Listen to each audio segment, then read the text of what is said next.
Welcome to YouTube channel creative Shubho. আজ আমি এই ভিডিওর মাধ্যমে দেখাবো একটা 12 ভোল্টের বাইকের বাল্ব আমরা কীভাবে 5 ভোল্টের সাথে জ্বালাবো। 5 ভোল্টের সাপ্লাই নিয়েছি। এই 5 ভোল্টের সাপ্লাই আমি মাল্টিমিটারের সাথে দেখাচ্ছি যে কত 5 ভোল্ট আসছে কিনা।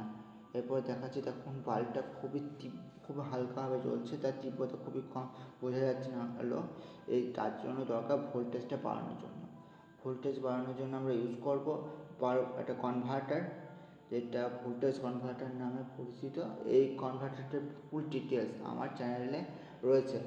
এই ভিডিওটার আমি লিঙ্ক আমার ডেসক্রিপশন বক্সে দিয়ে দেবো, আমরা সেখানে গিয়ে নিয়ে সেটা লক্ষ্য করুন। দেখুন এই ইনপুটটা আমরা যে ইনপুট অর্থাৎ 5 ভোল্টটাকে আমরা দিয়ে দিচ্ছি। 5 ভোল্টে আমরা দিয়ে দেবো। আর আউটপুটে দেখুন এখন 20 ভোল্ট আসছে। এরপর এটাকে আস্তে আস্তে কমিয়ে আমরা 12 ভোল্টে সেট করবো। 12 ভোল্টে সেট করলে বাল্বটি অটোমেটিক জ্বলে উঠবে। এই চ্যানেলটিতে প্রথম এরকম জাতীয় ভিডিও দেখছেন বা এরকম আমার চ্যানেলটি ভিজিট করছেন, তাহলে আমার চ্যানেলটিকে সাবস্ক্রাইব করে দেন আর ভিডিওটাকে অবশ্যই লাইক করে দেন।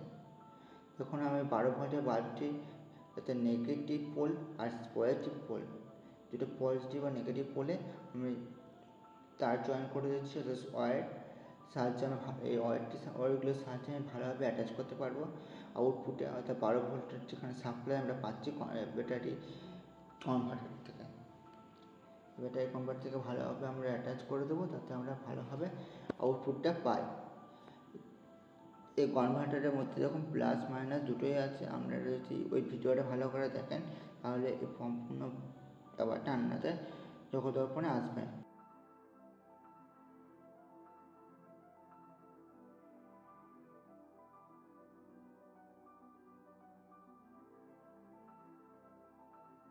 আমি আউটপুটটাকেও চেক করে নেবো আর যে ইনপুটটাকেও আমি ভালোভাবে চেক করে নেবো, যাতে আমার